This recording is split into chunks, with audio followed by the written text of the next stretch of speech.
Hello guys, good afternoon all of you and welcome back to my YouTube channel GI and DI English classes। तो guys,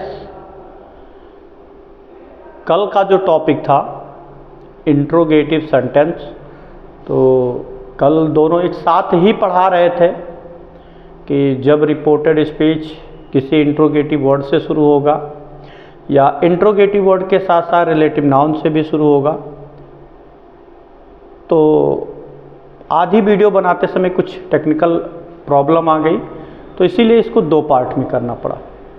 अब दो part में क्या है कि पहले वाले वीडियो में आपने क्या पढ़ा कि यदि वाक्य इंट्रोगेटिव है तो सेड के बाद चाहे ऑब्जेक्ट हो या ना हो, अभी तक हम यही पढ़ते आए हैं कि अगर सेड आ गया है और सेड के बाद कोई ऑब्जेक्ट है या नहीं है तो उसे आस्क में बदलेंगे।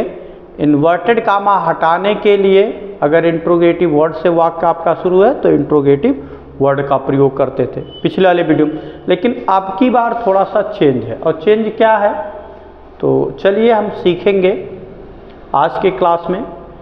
लेकिन क्लास से पहले जो लोग वीडियो पहली बार देख रहे हैं तो प्लीज़ वीडियो को लाइक, शेयर और सब्सक्राइब कर दीजिए। तो चलिए इसी के साथ हम अपनी क्लास की शुरुआत करते हैं। शुरुआत क्या है कि आज नरेशन में हम पढ़ेंगे, डायरेक्ट इनडायरेक्ट नरेशन में क्या पढ़ेंगे, इंट्रोगेटिव सेंटेंस। और इंट्रोगेटिव सेंटेंस में क्या पढ़ेंगे, use of relative noun into interrogative sentence. मतलब इंट्रोगेटिव सेंटेंस में हम रिलेटिव नाउन का प्रयोग कैसे करेंगे या कैसे करते, इसको आज हम पढ़ेंगे। ठीक है, चलिए क्या कह रहा है हमारा वाक्य, कह रहा है यदि रिपोर्टेड स्पीच इंट्रोगेटिव है तो इनडायरेक्ट बनाते समय यदि सेड के बाद कोई ऑब्जेक्ट हो या ना हो, क्या कह रहा है, सेड के बाद कोई ऑब्जेक्ट हो या ना हो तो सेड को हम आस्क में बदल देते हैं। ये तो अभी कई इंट्रोगेटिव में आप पढ़ते चले आ रहे हैं। कल के भी टॉपिक में यही था कि सेड के बाद कोई ऑब्जेक्ट हो या ना हो तब भी उसको हम किस में बदलेंगे, आस्क में। क्लियर। फिर आगे क्या कह रहा है भाई मेरे, आगे कह रहा है यदि रिपोर्टेड स्पीच किसी इंट्रोगेटिव वर्ड से शुरू हो, क्या कह रहा है, किसी इंट्रोगेटिव वर्ड से शुरू हो और उसके बाद रिलेटिव नाउन भी आ जाए। बहुत ध्यान दीजिएगा, इंट्रोगेटिव वर्ड से शुरू हो और उसके साथ साथ क्या आ जाए, रिलेटिव नाउन भी हो, तो इनडायरेक्ट बनाते समय इन्वर्टेड कामा, ध्यान दीजिए, तो इनडायरेक्ट बनाते समय इन्वर्टेड कामा हटाने के लिए इंट्रोगेटिव वर्ड के साथ साथ रिलेटिव नाउन का भी प्रयोग करते हैं। क्या हो गया कि इंट्रोगेटिव वर्ड के साथ साथ रिलेटिव नाउन का भी प्रयोग करते हैं। क्या कह रहा है, कह रहा अब की वाक्यवा भैया इंट्रोगेटिव वर्ड से शुरू हुई, कल भी पढ़े थे आज भी, लेकिन इंट्रोगेटिव वर्ड जब शुरू हुई तो उसके साथ आज के टॉपिक में रिलेटिव नाउन भी आएगा। अब रिलेटिव नाउन आई जाए तो इन्वर्टेड कामा हटाने के लिए हम इंट्रोगेटिव वर्ड के साथ साथ रिलेटिव नाउन का भी प्रयोग करेंगे। नहीं समझ में आ रहा, चलो समझ में नहीं आ रहा तो ट्रिक बताते हैं। और ट्रिक क्या होगा, फिर क्या करेगा, और शेष परिवर्तन पहले की तरह करते हैं। तो ट्रिक क्या होगा, चलिए जानते हैं। हमारे ट्रिक जानेंगे आप लोग, तो चलिए भाई ट्रिक ही बता देते हैं। ये आपका ट्रिक में क्या बताया जा रहा है, पर ध्यान से सुनिए। यहाँ हो जाए सेड, सेड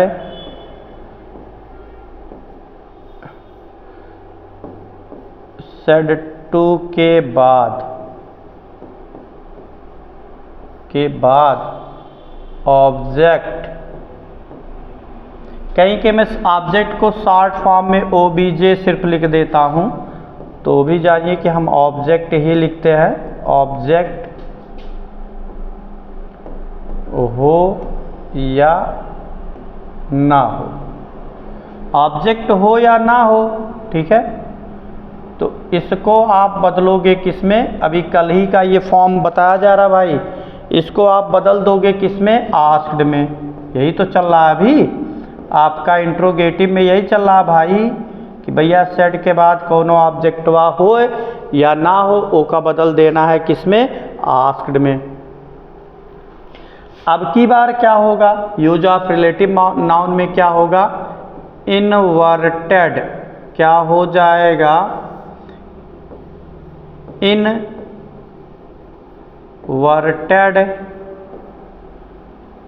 कामा। हटाने के लिए क्या इस्तेमाल करेंगे, यहाँ शॉर्ट ट्रिक से यही बताया गया कि इंट्रोगेटिव वर्ड क्या होगा, इंट्रोगेटिव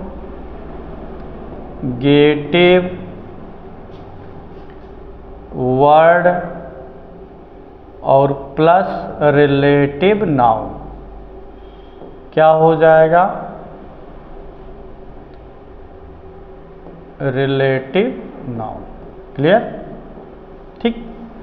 क्या कह रहा, इन्वर्टेड कामा हटाने के लिए हम इंट्रोगेटिव वर्ड के साथ साथ रिलेटिव नाउन का भी प्रयोग करेंगे। कब, जब वाक्य इंट्रोगेटिव वर्ड के साथ रिलेटिव नाउन आ जाए तब, ठीक।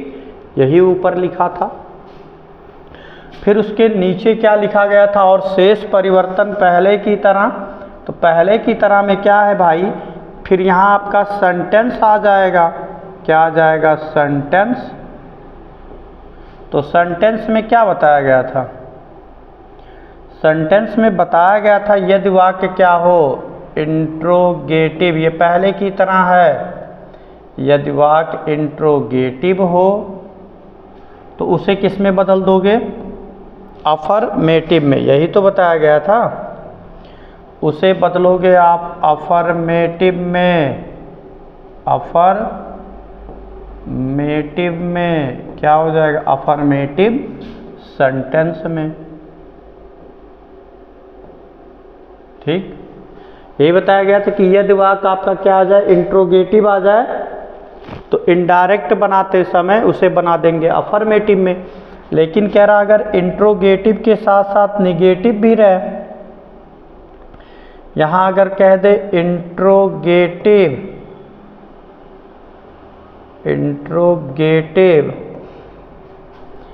निगेटिव रहे, इंट्रोगेटिव निगेटिव रहे, तब इसको आप किस में बना दोगे, डायरेक्ट से इनडायरेक्ट बनाते समय तब इसको आप बनाओगे किस में, निगेटिव सेंटेंस में। किस में बना दोगे, निगेटिव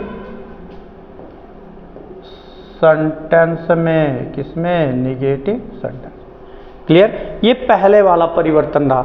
अब अगर चाहो तो इसी पे एक्सरसाइज देख लो।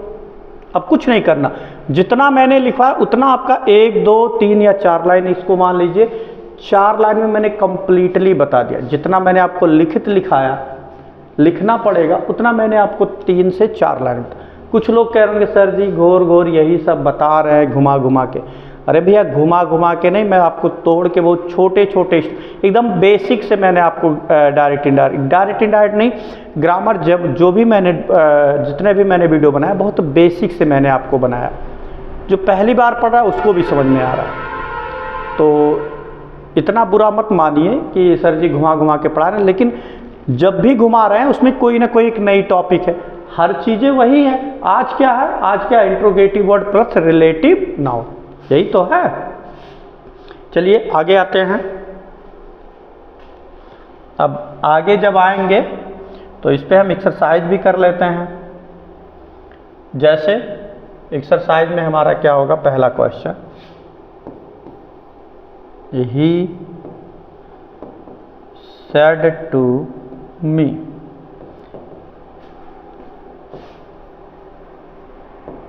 तो which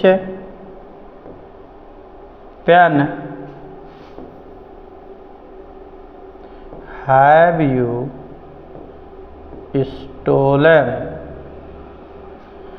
टुडे हमारा वाक्य रहा, या ये वाक्य पहला। I said to, oh sorry, he said to me, क्या है, ही सेड टू मी। इसी को बना देना है तो बना लो भाई, क्या कोई रोका थोड़ी ना है। ही है तो ही, क्या है, ही है तो ही। अब सेड के बाद ऑब्जेक्ट हमको पता करने की ज़रूरत नहीं है, इंट्रोगेटिव में कभी हमको देखना ही नहीं है ऑब्जेक्ट है कि ना ही है। तो इसको हम सेड को यहाँ बदल देंगे किसमें, आस्क में। अब देखो ऑब्जेक्ट बात तो लिख दो, मी है तो ही है मी। हाई कमवा हटाने के लिए अब हम पहले देखेंगे रिपोर्टेड स्पीच अब की बार किससे शुरू, इंट्रोगेटिव वर्ड।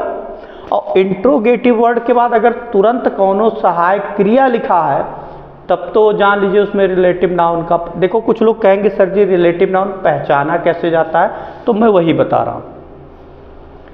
जब भी इंट्रोगेटिव वर्ड के बाद कोई दूसरा वर्ड लिखा हो और उसके बाद कोई सहायक क्रिया हो तो जान लीजिए कि इसमें क्या है, आपका रिलेटिव नाउन प्रयोग हुआ है।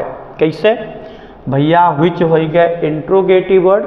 अब पेन तो सहायक क्रिया ना ही हो, एकरे बाद एक शब्द लिखा बा, अब एकरे बाद सहायक क्रिया लिखा बा, पेन के बाद सहायक क्रिया है तो अब एकरे मतलब सहायक क्रिया से पहले अगर कोई वर्ड लिखा ओकरे पहले मतलब कौन इंट्रोगेटिव वर्ड लिखा, ऐसे ही चाहे इधर इंट्रोगेटिव वर्ड के बाद कोई एक शब्द लिखा उसके बाद सहायक क्रिया हो। तो ये मान लीजिए कि ये इसमें इंट्रोगेटिव के साथ साथ रिलेटिव नाउन भी है। तो भैया अब की नोटेड कामा हटाने के लिए हम केकर प्रयोग करम, व्हिच का। किसका करेंगे आप, व्हिच। और व्हिच के साथ साथ का हो जाए पेन का भी प्रयोग कर लेंगे तो ये हो गया रिलेटिव नाउन। अब हमने कहा शेष परिवर्तन पहले की तरह। अब सेंटेंस अगर इंट्रोगेटिव रही तो अफर्मेटिव बना दो, तो ये भाई अफर्मेटिव है तो पहले कर्ता बदल लो। कर्ता क्या है, यू। कौन पर्सन, सेकंड पर्सन। और सेकंड पर्सन हम किसके अनुसार बदलते हैं, ऑब्जेक्ट के अनुसार। और ऑब्जेक्ट आपका क्या है, मी। तो मी जब है तो हम मी के कर्ता लिखब, तो मी के कर्ता क्या है, आई। क्या है, आई। तो अब अफर्मेटिव में कर्ता तुरंत बाद सहायक क्रिया लिखा जाता है, तो भैया कर्ता बदल लो, सहायक क्रिया बदल लो। हैव आ गया तो हमने ट्रिक से बताया था कि हैव और हैज को आप किस में रिप्लेस कर दोगे, किसमें, हाँ हैड में ही। ठीक है, अगर इस तरह नहीं समझ में आया तो सर रूल समझो भैया, ये है प्रेजेंट परफेक्ट और प्रेजेंट परफेक्ट को बनाया जाता है पास्ट परफेक्ट और पास्ट परफेक्ट की सहायक क्रिया क्या होती है, हैड। तो यहाँ क्या हो जाएगा आपका, हैड। अब हैड के तुरंत बाद हम क्या लिखेंगे, मेन वर्ब। मेन वर्ब आपका क्या है, स्टोलन है तो हो जाए स्टोलन। टुडे को आप रिप्लेस कर दोगे किसमें, दैट। और दैट के बाद यहाँ हो जाए डे। तो यहाँ तुरंत क्या हो जाएगा, दैट डे। आ गया समझ में। चलिए अगर नहीं समझ में आया तो फिर ऐसे एक्सरसाइज और भी देखते हैं कि इसी तरह और क्या बनेगा। जैसे दे सेड टू अस,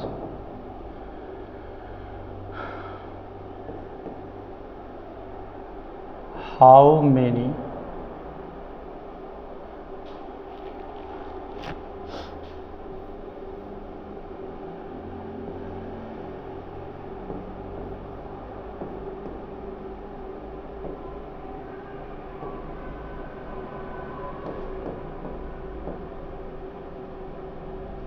जैसे लिखा है टेकिंग हियर। ठीक, अब समझते हैं क्या लिखा क्वेश्चन हमारा। दे सेड टू अस, उन्होंने हमसे कहा, how much T R you taking here.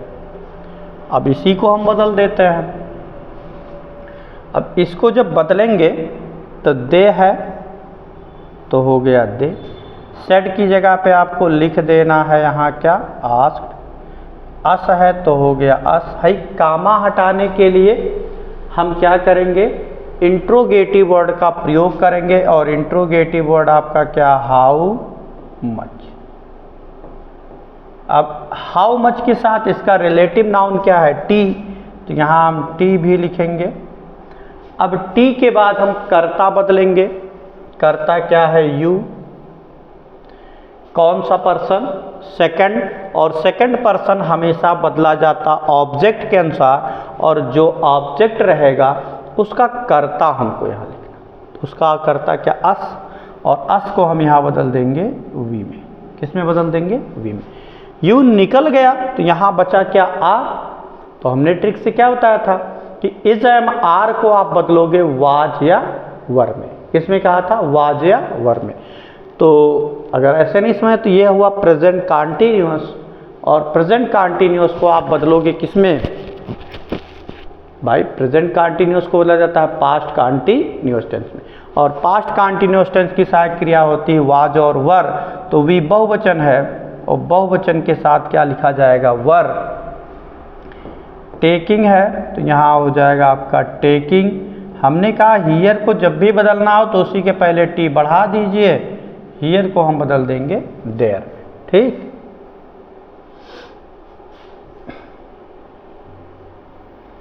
चलिए नेक्स्ट क्वेश्चन की तरफ बढ़ते हैं।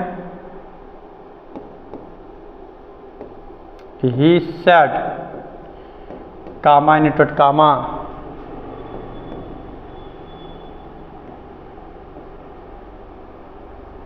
How many flowers, how many flowers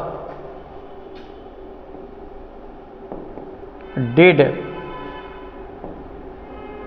you not pluck. यहां हो जाएगा आपका स्टडे। ठीक, चलिए इसी को बना लेते हैं। इसको क्या बनाएंगे, ही है तो होइए भैया ही। अब सेड की जगह पे आपको आंखें बंद करके ही लिख देना है क्या, आस्क्ड।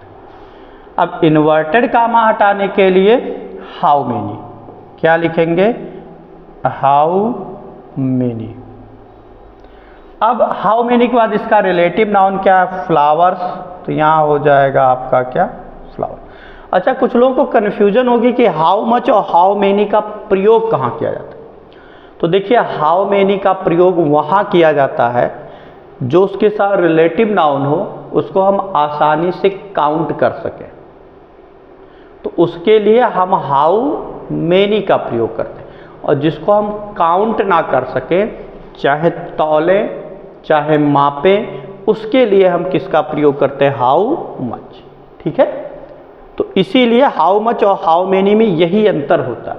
जैसे चाय की बात हो रही है तो यहाँ हम 30 क्यों नहीं लिखे, इसलिए नहीं लिखे क्योंकि चाय जो है वो मापा जाता है कि 1 कप 2 कप 1 ग्लास, ठीक है ये। और यहाँ जो फूल है उसको हम काउंट कर सकते हैं, तो इसीलिए यहाँ बहुवचन हुआ और ये बहुवचन नहीं हुआ।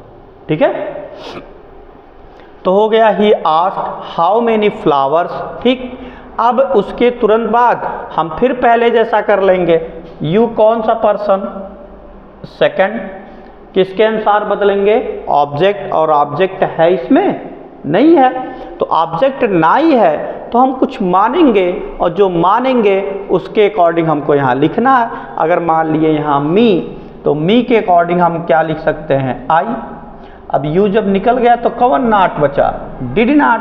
तो हमने ट्रिक से बताया था कि डिड नाट को आप बदलोगे किसमें, हैड नाट। काहे, यह है पास्ट इंडेफिनिट, और पास्ट इंडेफिनिट को बनाया जाता है पास्ट परफेक्ट में, और पास्ट परफेक्ट की सहायक क्रिया होती है हैड। नकारात्मक है तो भैया नाट।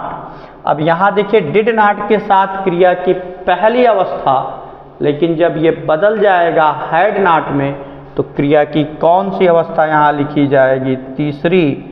तो यहाँ हो जाएगा आपका क्या, प्लग्ड।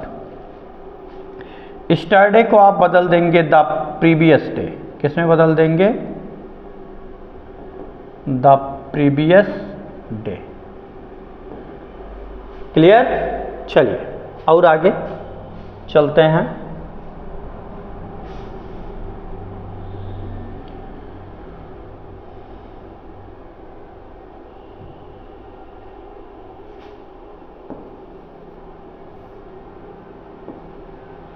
जैसे मान लीजिए यहाँ हमने क्या लिखा, अरे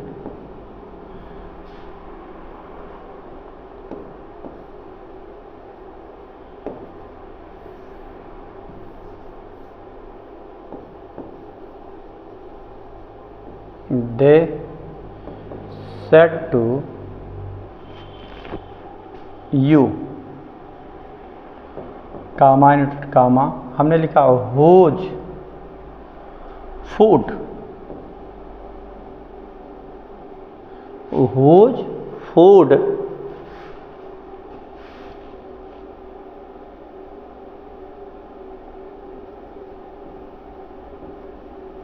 shall we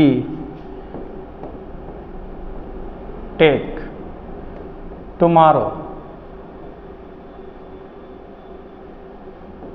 अब इसी को बनाना है, तो क्या दिक्कत है भाई, बनाना है तो बना लेते हैं। दे है तो भाई हम क्या लिखेंगे, दे है तो हम लिखेंगे दे ही लिखेंगे। सेट की जगह पे आंखें बंद करके लिखना है आपको क्या, आस्क्ड। ठीक, अब यू है तो यहाँ हो गया आपका यू। हाई कामा हटाने के लिए, अब कामा हटाने के लिए इंट्रोगेटिव वर्ड क्या है, हुज, तो हो गया हुज। अब इसके रिलेटिव नाउन भी प्रयोग करेंगे तो क्या हो गया, हुज फूड। क्या हो गया आपका, हुज फूड। अब क्या करेंगे, अब जब हुज फूड हमने लिख दिया तो अब हम शेष परिवर्तन पहले जैसा का मतलब अब हम कर्ता मतलब वाक्य को अफर्मेटिव या निगेटिव बनाएंगे।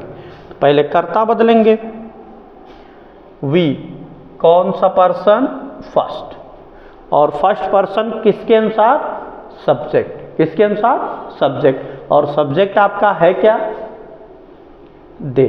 तो हमने कहा जब फर्स्ट पर्सन कर्ता के अनुसार बदलता है, कर्ता के अनुसार बदला ही जाता है, तो क्या करेगा, फर्स्ट पर्सन वहाँ से हट जाएगा और उसको अपनी जगह पर बैठा देगा।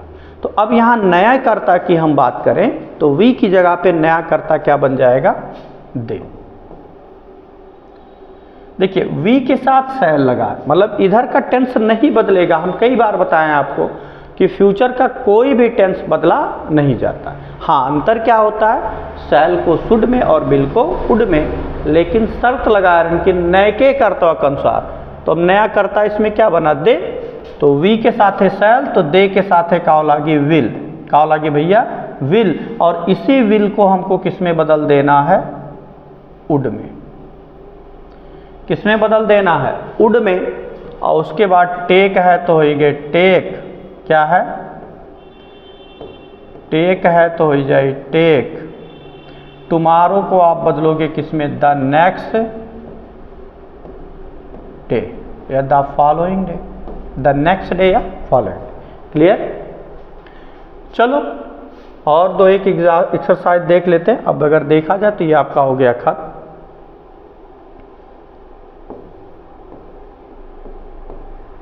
जैसे लिखा सीता सेट, क्या लिखा हमने, सीता,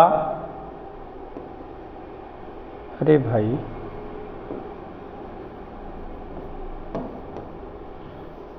मार्कर फिर दूसरा कलर उठा लेता। सीता सेड कामा इंडोट कामा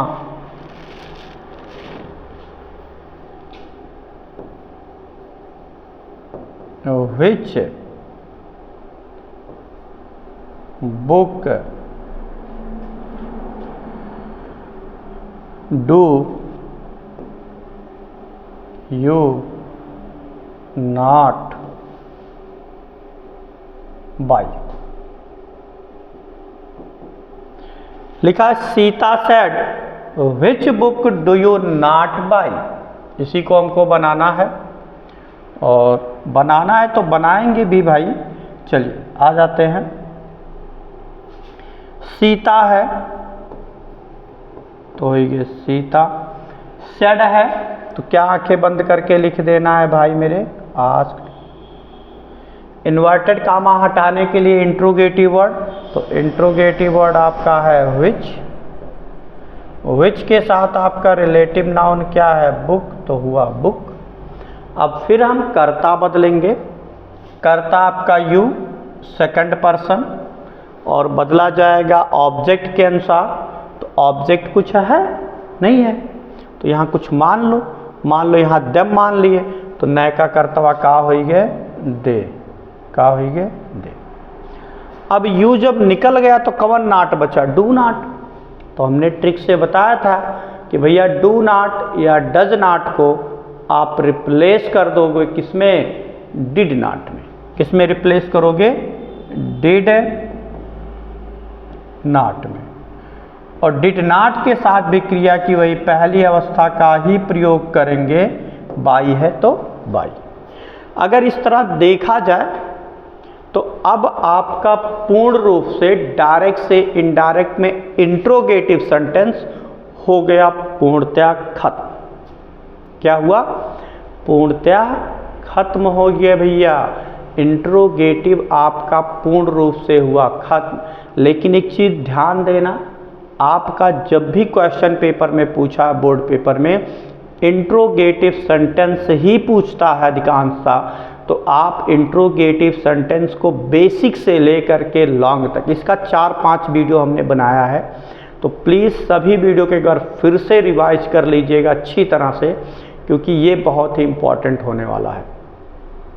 तो गाइस, इसी के साथ आज का ये क्लास यहीं पर होता है खत्म। फिर अगले वीडियो में हम अगले सेंटेंस पे चर्चा करेंगे।